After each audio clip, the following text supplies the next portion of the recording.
শিবের জটা থেকে জল কেন বেরোয়? আমার গুরুর ভার্সন বলছি আমি, এগুলো বলা যায়, এগুলো উপলব্ধির জায়গা। শিবের জটা থেকে গঙ্গা কেন বেরিয়ে আসে? শিবের গলায় সাপ কেন? শিবের গলায় নীলকণ্ঠ কেন? বিষ কেন ধারণ করা? শিব কেন ছাই মাখেন? শিব কেন বাকছাল পড়েন? এই প্রত্যেকটার বিভিন্ন রকম ব্যাখ্যা তিনি দিয়েছেন।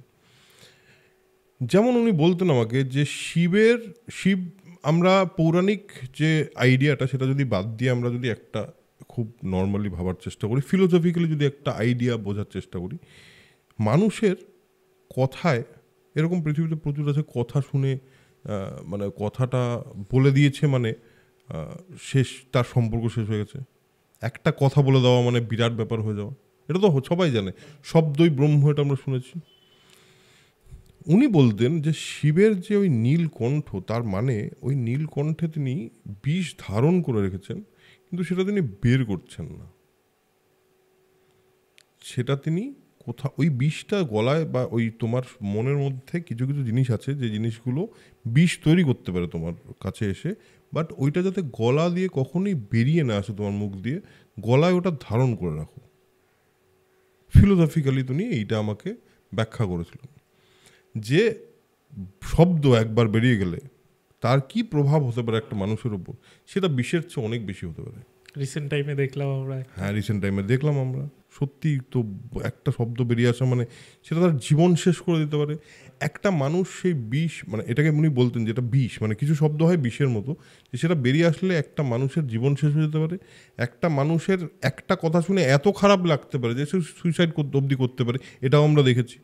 তো তিনি বলতেন নীলকণ্ঠের এরকম একটা ব্যাখ্যা দিতেন তিনি আমাকে, আমি মানে অদ্ভুত ব্যাখ্যা। তিনি বলতেন যে গলায় সাপ কেন, নীলকণ্ঠের সময় গলায় সাপ কেন?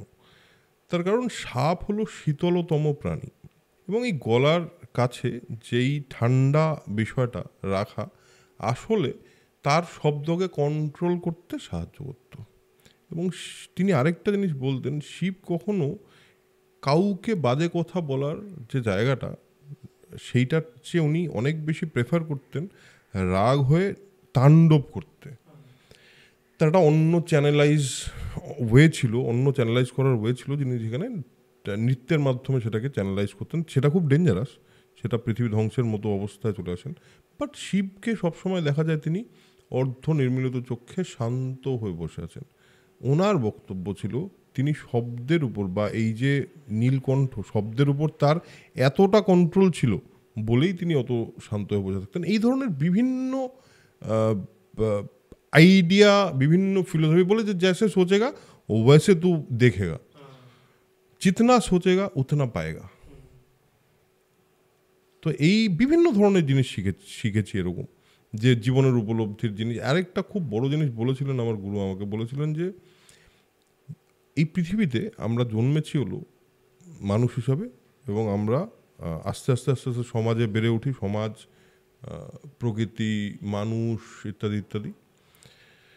তো বলে এই সমস্ত কিছুর মাঝখানে তোর কাজ হলো এমন একটা দিন তৈরি করা নিজের জন্য, যেই দিনে তুই সমস্ত কথা নিজেকে সত্যি বলবি। এটাই তোর জীবনের লক্ষ্য হওয়া উচিত। এটা না অনেক ডিপ কথা, মানে অনেক বড় বড় ফিলোসফির কথা। কারণ আমরা প্রত্যেক দিন চেষ্টা করি হয়তো নিজেদেরকে কোনো মিথ্যা না বলার, কিন্তু আলটিমেটলি কিন্তু আমরা কিছু না কিছুভাবে বলেই ফেলি নিজেকে একটা মিথ্যে, এবং সে জানিও না, হয়তো জানিও না।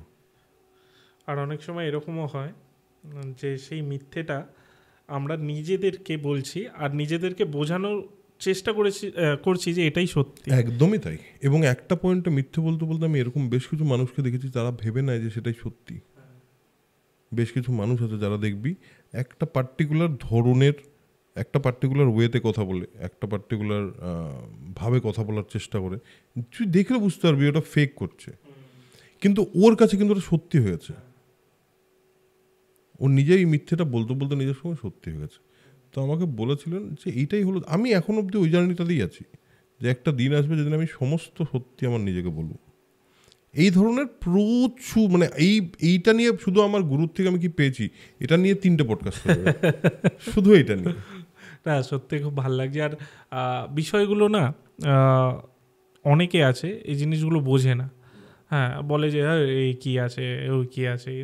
আরে ভাই, মানে এই মূর্তি পুজো, এই কেন ওই কেন, আমি বলছি না মূর্তি পুজোর দিকে যাচ্ছি না, কিন্তু ভগবানের যে মূর্তি ওটার পেছনে একটা লজিক আছে। মানে তোমাকে ওই মূর্তিটাকে ডিকোড করতে হবে, ডিকোড করে তোমাকে বুঝতে হবে। সেটা যদি তুমি বুঝতে পারো তাহলে তুমি জীবনে কিছু করেছো, নাহলে তুমি ফালতু আর্গিউ করতে এসো না, এটা আমার মনে হয়। এরকমই বিভিন্ন আরও ক্লিপস পাওয়ার জন্য, আরও বিষয়ে জানার জন্য আমাদের এই চ্যানেল ইউটিএস ক্লিপসকে অবশ্যই সাবস্ক্রাইব করুন।